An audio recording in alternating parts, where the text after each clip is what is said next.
ഇങ്ങനെയുണ്ടാകാം. പിന്നെ പണ്ട് പറയുന്ന സർപ്പക്കാവ് ഉണ്ടായ ചരിത്രങ്ങളൊക്കെ ഗ്രന്ഥങ്ങളിൽ പറയുന്നത് പിന്നെ മൂർഖൻ 1000 വർഷം വരെ ജീവിക്കുമെന്നാലും ഒരു നമ്മുടെ മൂർഖന്റെ ഇനത്തിൽപ്പെട്ട പാമ്പുകൾ, നല്ല സത്യസന്ധമായിട്ടുള്ള പാമ്പുകൾ 1000 വർഷം വരെ ജീവിക്കും. 1000 വർഷം വരെ ജീവിക്കുക, 500 വർഷം വരെ ജീവിച്ചു കഴിഞ്ഞാൽ പിന്നെ 500 വർഷം തപസ് ചെയ്യുവാണെന്ന് പറയുന്നത്. ശിവനെ തപസ് ചെയ്തിട്ട് കുറുകും പാമ്പ് കുറുകി പണത്തോടടുക്കും. പണത്തോടടുത്തിട്ട് ഇത് പറക്കുമെന്നാ പറയുന്നത്. മുകളിലോട്ട് പറത്തിട്ട് ശിവനിലേക്കും. എന്നിട്ട് ശിവനിലേക്കും എന്ന് പറഞ്ഞാൽ ഇത് കത്തി ചാമ്പല് വീഴും, ചാരം വീഴും. ആ ചാരം വീഴുന്നിടവാണ് സർപ്പക്കാവ്. ഇങ്ങനെയുള്ള കാര്യങ്ങളാണ് നമുക്ക് അറിയേണ്ടത്. അതാണ് കുറച്ച് ഡീറ്റെയിൽ ആയിട്ട് പറയണം. അങ്ങനെ ആ ചാരം വീണടവാണ് സർപ്പക്കാവായിട്ട് ഇന്ന് കാണുന്ന ഈ സർപ്പക്കാവുകളെല്ലാം ഉണ്ടായിട്ടുള്ളതെന്നാണ് എന്റെ അറിവ്. ഇതെല്ലാം പറഞ്ഞു കേട്ടിട്ടുള്ള അറിവുകളാണ്. അപ്പൊ ഈ സർപ്പങ്ങൾ എന്ന് പറയുന്നത് പിന്നെ ഈശ്വരനുമായിട്ട് അത്രയേറെ അടുത്ത് നിൽക്കുന്ന ഊർജ്ജ രൂപങ്ങളാണെന്ന് കേട്ടിട്ടുണ്ട്. അതെ. കാരണം നമ്മുടെ ശരീരത്തിൽ തന്നെ ഈ കുണ്ടലിനി പ്രവർത്തിക്കുന്നതാണെങ്കിലും എല്ലാ ഊർജ്ജ രൂപങ്ങളും നാഗത്തിന്റെ രൂപത്തിലാണ്. മാത്രമല്ല ഈ ആധുനിക ശാസ്ത്രത്തിലെ കിർലിയൻ ഫോട്ടോഗ്രാഫി എന്നൊരു സംഗതിയുണ്ട്. അപ്പൊ അത് ആത്മാക്കളുടെ ഫോട്ടോ എടുക്കും. ആത്മാക്കളുടെ നമ്മുടെ ശരീരത്തിന്റെ ഓറയൊക്കെ എടുക്കുന്നത്. അപ്പൊ കിർലിയൻ ഫോട്ടോഗ്രാഫി ഉണ്ട്. അപ്പൊ ഈ കിർലിയൻ ഫോട്ടോഗ്രാഫിയിൽ ഏറ്റവും പവർഫുൾ ആയിട്ട് കാണിക്കുന്നത് നാഗക്ഷേത്രങ്ങളിൽ, നാഗക്കാവുകളിലെ ഈ ഹുഡറ്റ് ആയിട്ട് നിൽക്കുന്ന ഈ രൂപങ്ങളിൽ നിന്നാണ് ഏറ്റവും കൂടുതൽ ഊർജ്ജം പ്രസരിക്കുന്നതായിട്ട് അവർ കണ്ടെത്തിയിട്ടുണ്ട്. അപ്പോ ഇതൊരു പുതിയ അറിവാണ്. ഈ ഇങ്ങനെ ഇതിന്റെ ഈ ഭസ്മം വീഴുക എന്ന് പറയുന്നത് വലിയ പുതിയൊരു അറിവാണ്.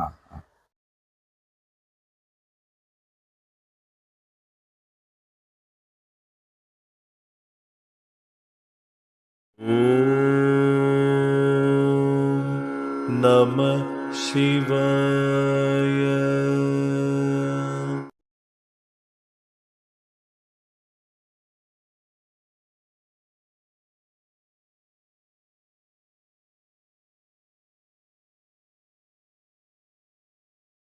അപ്പൊ ഈ അങ്ങനെയുള്ള സർപ്പ ഫീൽഡുകൾ അല്ലെങ്കിൽ ഈ നാഗ ക്ഷേത്രങ്ങളെ അല്ലെങ്കിൽ ആ ഏരിയകളെ മനുഷ്യൻ ഇങ്ങനെ നശിപ്പിക്കുമ്പോൾ, അത് അറിഞ്ഞോ അറിയാതെയോ ആവാം, അങ്ങനെ ആകുമ്പോഴാണ് അവരുടെ ഈ ശാപം നമ്മളിലേക്ക് വരികയും അതിങ്ങനെ കാലാന്തരങ്ങളിൽ കാലാന്തരങ്ങളിൽ അത് രോഗങ്ങളായിട്ട് മാറുകയും ചെയ്യും. അപ്പൊ അങ്ങനെ ഉണ്ടാകുന്ന രോഗങ്ങൾക്ക് അങ്ങനെയുള്ള ചികിത്സയുണ്ടോ? ഉണ്ട്. അത് എത്ര സാധാരണയായിട്ട് അങ്ങനെയുള്ള രോഗങ്ങളിൽ സർപ്പങ്ങളുടെ പിന്നെ ഈ ദോഷം വന്നിട്ട് ചൊറിഞ്ഞു പൊട്ടിയിട്ടൊക്കെ വരും ഇവിടെ. അതെ. സർപ്പദോഷമാണെന്ന് ജ്യോത്സ്യന്മാര് പറഞ്ഞിട്ട് സോറിയാസിന് നമ്മൾ മരുന്ന് കൊടുത്താൽ കണ്ടിന്യൂസ് കഴിച്ചുകൊണ്ടിരിക്കുവാണെങ്കിൽ മാറും. അല്ലെങ്കിൽ അത് ഈ നാഗ ദോഷം കൊണ്ടാണെന്ന് പറഞ്ഞു കേട്ടിട്ടുണ്ട്. ശരീരം പൊട്ടുക, അതിന് നമ്മൾ മരുന്ന് കൊടുത്ത് മാറിയിട്ടുണ്ട്. സോറിയാസിസ് എല്ലാ രീതിയിലുള്ള സോറിയാസിസ് മാറുമെന്നല്ല ഞാൻ പറയുന്നത്. ഈ നഖത്തേലൊക്കെ വരും ചൊറിച്ചില്, അത് മാറാൻ വലിയ ബുദ്ധിമുട്ടാണ്. ഈ തലയിലെല്ലാം ശാർദനം പോലെ ആയി ഇവിടെ എല്ലാം പൊട്ടി അളിഞ്ഞ് ഒലിച്ചൊക്കെ വന്നിട്ടുണ്ട്. പത്യം പിടിച്ച് മരുന്ന് കഴിച്ചാൽ അത് 100% മാറും. പത്യം പിടിക്കണം.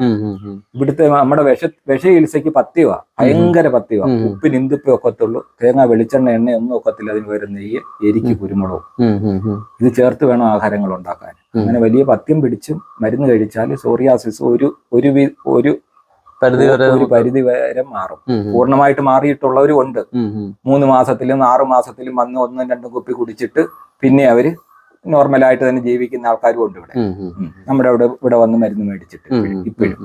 അതുപോലെ തന്നെ ഈ തൊലിപ്പുറത്തുള്ള രോഗങ്ങളോടൊപ്പം തന്നെ കാഴ്ച സംബന്ധമായ ശിരോരോഗങ്ങൾക്കും തൊണ്ടയിലുണ്ടാകുന്ന പ്രശ്നങ്ങൾക്കൊക്കെ സാധാരണയായിട്ട് അതിന്റെ ഒരു റൂട്ട് കോസ് നോക്കുമ്പോഴത്തേക്ക് അതിനെ സർപ്പദോഷമാണെന്ന് പറഞ്ഞു കേട്ടിട്ടുണ്ട്. അതിൽ എന്തെങ്കിലും ഒരു വാസ്തവികത ഉണ്ടോ? അതിനെ കുറിച്ച് എനിക്കറിയില്ല. തൊണ്ട സംബന്ധിച്ചുള്ള രോഗങ്ങള്, അതുപോലെ തന്നെ ഈ ശിരസ് സംബന്ധിച്ച, അതുപോലെ തന്നെ ചില കുട്ടികള് ജന്മനാ തന്നെ ഈ തലയിൽ എഴുന്നേക്കാൻ പറ്റാത്ത രീതിയിൽ ഇഴയുന്ന രീതിയിൽ കിടക്കുന്ന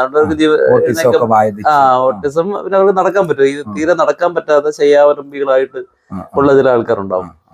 അപ്പൊ അങ്ങനെ ഒരു കേസ് ഒരിക്കൽ നോക്കിയപ്പോഴത്തേക്ക് അവരുടെ അച്ഛൻ, അവർക്ക് ആദ്യം ഒരു 3 ചാപിള്ളകളായിരുന്നു. ഇതെന്റെ അടുത്ത ഒരു അറിയാവുന്ന ഒരാളുടെ കേസാണ് ഞാൻ പറയുന്നത്. ചാപിള്ളകളായിരുന്നു. അടുത്തൊരു കുട്ടി ജനിച്ചു, പക്ഷെ ഒരുപാട് വൈകല്യങ്ങളുണ്ട്, സംസാരിക്കില്ല, ഇങ്ങനെ കാര്യങ്ങളൊക്കെ അറിയാം, കിടപ്പാണ്, പിടിച്ചെടുത്തേ ഇരിക്കുമായിരുന്നു. പക്ഷെ പിന്നീട് മെഡിക്കൽ സയൻസിൽ തന്നെ ട്രീറ്റ്മെന്റ് ഇല്ല എന്ന് പറഞ്ഞു. ഇപ്പൊ 36 വയസ്സായി. അപ്പൊ അതിങ്ങനെ പറഞ്ഞു കേട്ടത് ഇദ്ദേഹത്തിന്റെ അച്ഛൻ ഒരു സ്വർണ്ണ നിറമുള്ള ഒരു പാമ്പിനെ ഇങ്ങനെ കൊന്നു എന്നാണ്. അപ്പം കൊന്നു. അങ്ങനെ കൊല്ലുമ്പോൾ ഇതിന്റെ വാല് ഭൂമിയിൽ അടിയിലോട്ട് അങ്ങ് ആ വേദന കൊണ്ട് പൊളഞ്ഞ് ഇളകി അങ്ങ് അകത്തോട്ട് ഇറങ്ങി പോയി എന്നൊക്കെ പറയുന്നുണ്ട്. അപ്പൊ അങ്ങനെയുള്ള ഇത് വെറും കഥകളാണോ അതോ അതിലെന്തെങ്കിലും വാസ്തവികത ഉണ്ടോ? അതായത് ഇങ്ങനെയുള്ള നാഗങ്ങളെ ഹനിക്കുമ്പോഴത്തേക്ക് അതിന്റെ നെഗറ്റീവ് എനർജി ഈ രീതിയിൽ വരാൻ സാധ്യത? നമ്മള് ഒന്നിനെയും കൊല്ലാൻ പാടില്ല എന്നുള്ളതാണ് നമ്മുടെ ശാസ്ത്രങ്ങൾ. എല്ലാം പിന്നെ ജീവനുള്ളതിനെയും ഇല്ലാത്തതിനെയും ഒന്നിനെയും കൊല്ലാൻ പാടില്ല, സസ്യങ്ങളെ പോലും കൊല്ലാൻ പാടില്ല എന്നുള്ളതാണ് നമ്മുടെ തത്വശാസ്ത്രം. പിന്നെ കൊന്നു കഴിയുമ്പോൾ അതിന്റെ പാപം കിട്ടും. പിന്നെ നമ്മുടെ മാനസികമായ ഒരു കുറച്ച് വിഷമങ്ങളാണ് നമ്മളെ ബാധിക്കുന്നത് കൂടുതലും. എന്താന്ന് പറഞ്ഞാൽ നമ്മൾ ഒരു ജീവനെ അനിച്ചിട്ട് നമ്മൾ അതിനെ തന്നെ ചിന്തിച്ച് നമ്മൾ കൊന്നല്ലോ എന്നുള്ള ചിന്തകൾ വന്നു കഴിഞ്ഞാൽ തന്നെ നമുക്കത് ഭാവി തലമുറയും ബാധിക്കും അത്. അങ്ങനെ ചിന്ത വിടാൻ കഴിയുന്ന ആൾക്കാരാണെങ്കിൽ കുഴപ്പമില്ല. പക്ഷെ ഇത് ചിന്തിച്ചുകൊണ്ടിരുന്നു കഴിഞ്ഞാൽ പ്രശ്നമാകുന്നത്. അല്ലെങ്കിൽ ഇത് വലിയ അങ്ങനെയുള്ള ഏതെങ്കിലും കേസുകൾ ശ്രദ്ധയിൽപ്പെട്ടിട്ടുണ്ടോ? ഇല്ല. പിന്നെ ഈ നാഗങ്ങളെ കുറിച്ച് ചോദിക്കുമ്പോഴത്തേക്ക് നമ്മള് സർപ്പക്ഷേത്രം അവിടെയുള്ള കാവുകളിൽ പോകുമ്പോൾ നാഗരാജാവ്, നാഗയക്ഷി, പിന്നെ അഷ്ടനാഗങ്ങൾ എന്ന് പറഞ്ഞിട്ടാണ്. അപ്പൊ ഈ നാഗരാജാവും നാഗയക്ഷിയും ആ സങ്കല്പം എന്താണ്? അത് ആരെയാണ് അങ്ങനെ പറയുന്നത്? നാഗരാജാവ്, വാസുകി, അങ്ങനെയൊക്കെയുള്ള പിന്നെ വലിയ പിന്നെ നമ്മൾ ഇവിടെ കണ്ടിട്ടില്ലാത്ത നാഗങ്ങളുണ്ടെന്നാ പറയുന്നത്. നമ്മൾ ഭൂമിയിൽ കണ്ടിട്ടില്ലാത്ത നാഗങ്ങളുണ്ട്. അവരെ ഓരോ തലത്തിലോട്ട് നമ്മൾ പിന്നെ ഇവര് സൃഷ്ടിച്ചു വെച്ചേക്കുന്നെന്ന് മാത്രമേ ഉള്ളൂ. അല്ലാതെ എനിക്ക് അതിനെ കുറിച്ചും കൂടുതലുമായിട്ട് അറിയത്തില്ല. നാഗയക്ഷി എന്ന് പറഞ്ഞ ആരാണെന്ന് ഇനി കോളുവായുടെ ലക്ഷണമുണ്ട്. കോളുവ മുറിവേറ്റ പാട്, അത് ലക്ഷണങ്ങൾ കണ്ടിട്ടും കൂടെ പഠിക്കുന്നത്. പിന്നെ എന്തൊക്കെയാണ് പറയാൻ പറ്റുന്നത്? അതാ ഞാൻ പറഞ്ഞ ഉള്ളു കുഴിഞ്ഞു വിരിഞ്ഞ പുണ്ണെങ്കിലോ കള്ളമല്ലേതും ചവിട്ടിക്കടിച്ചത്. ഉള്ളു കുഴിഞ്ഞ് പാമ്പ് കടിച്ചാൽ നമ്മൾ കാണുമ്പോൾ തന്നെ പാമ്പ് കടിച്ചാണെന്ന് അറിയാൻ പറ്റും. എന്താന്ന് പറഞ്ഞാൽ അതിന്റെ പല്ലിന്റെ ഷേപ്പ് അങ്ങനെ, ഈ കടിക്കുന്ന പോയിന്റ് കുഴിഞ്ഞിരിക്കും. നമ്മൾ പാമ്പ് കടിച്ചാണെന്ന് അറിയുന്ന. വേറെ എന്തെങ്കിലും കടിച്ചാൽ അങ്ങനെ, ഇപ്പൊ തേള് കടിച്ചോ പഴുതാര കടിച്ചോ കുഴിഞ്ഞിരിക്കത്തില്ല. അല്ലെ തേള് കടിച്ചാലും അതിന്റെ പല്ല് അങ്ങനെ ഇരുന്ന് കടിച്ചാലും അത് കുഴിയത്തില്ല. പാമ്പിന്റെ പല്ല് കൊണ്ട് കടിച്ചു കഴിഞ്ഞാൽ ഈ ഉള്ളു ഇവിടെ നടുവശം കുഴിയും. അങ്ങനെയാണ് പാമ്പ് കടിക്കുന്നതാണ് നമ്മൾ ആദ്യമേ അറിയുന്നത്. ഉള്ളു കുഴിഞ്ഞ് വിരിഞ്ഞ പുണ്ണെങ്കിലോ കള്ളമല്ലേതും ചവിട്ടിക്കടിച്ചത്. ദൂരത്തു പല്ലുകളും ചോരയും വന്നാകിൽ വൈരം മനസ്സിൽ വെച്ചല്ലോ കടിച്ചത്. അന്നേരം വൈരം എന്താണെന്ന് ഓർക്കും. ഇപ്പൊ അണലി പ്രസവിച്ച് കടന്നു കഴിഞ്ഞാൽ എന്ന് പറഞ്ഞു കഴിഞ്ഞാൽ അവിടോട്ട് പോയി കഴിഞ്ഞാൽ നമ്മളെ കടിക്കും. അണലി പ്രസവിക്കുകയാണല്ലോ, അതൊട്ട് മുട്ടയിട്ടിരിക്കും. പാമ്പിന്റെ അടുത്ത് ചെന്നാലും ദേഷ്യപ്പെട്ട് കടിക്കും. അങ്ങനെ കടിക്കാം. അന്നേരം ഇതിങ്ങനെ രണ്ട് ലക്ഷണം. പിന്നെ ഒന്ന്, പുൺവാ രണ്ടും കുഴിഞ്ഞ പുണ്ണെങ്കിലോ ദാഹവും വിശപ്പും ഏറിക്കടിച്ചത്.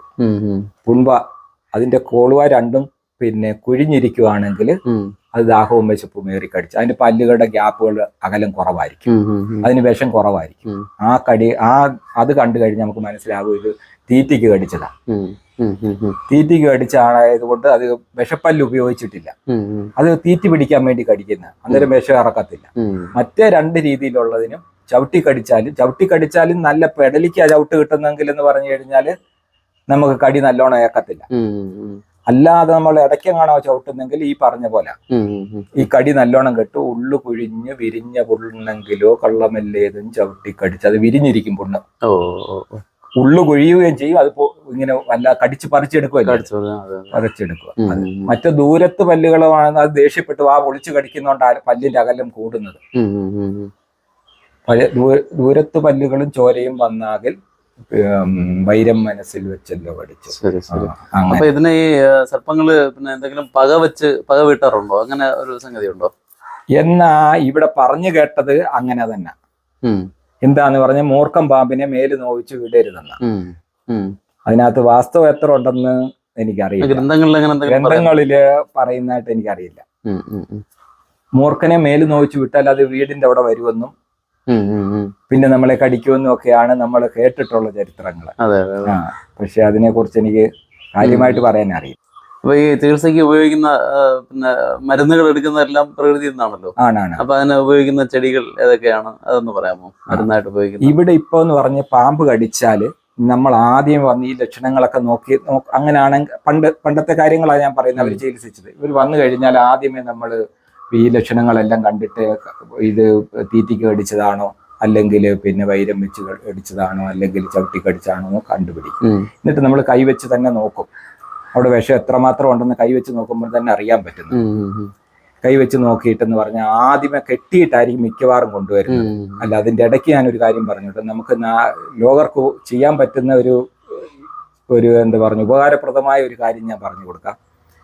പാമ്പ് കടിച്ചാൽ ആദ്യം നമ്മൾ ചെയ്യേണ്ടത് ആ കോളുവായിൽ ഞെക്കണം. ആ കോളുവായിൽ ഞെക്കി അന്ന് അവിടെ നിൽക്കുന്ന ചോര മൊത്തം ചാടിച്ച് കളയണം. അപ്പം തന്നെ ഞെക്കി കളയണം. പിന്നെ അതിന്റെ മേളിൽ കെട്ടുകയും വേണം. എന്താന്ന് പറഞ്ഞാൽ നമ്മുടെ ബോഡി റെസ്റ്റ് ചെയ്തുകൊണ്ടിരിക്കും. നമ്മുടെ എന്ത് കടിച്ചെന്ന് പറഞ്ഞാലും എന്ത് കൊണ്ടെന്ന് പറഞ്ഞാലും ആ സമയത്ത് തന്നെ അത് റെസ്റ്റ് ചെയ്യും. കുറച്ച് സമയം നമ്മുടെ പിന്നെ ഉള്ളിലോട്ട് വിഷത്തെ കയറ്റി വിടത്തില്ല. ആ സെക്കൻഡിൽ തന്നെ ഞെക്കിക്കളയണം. ആ സെക്കൻഡ് ഞെക്കിക്കളഞ്ഞിട്ട് മേളിൽ കെട്ടുകയും ചെയ്ത് കഴിഞ്ഞാൽ പിന്നെ നടത്തരുത്.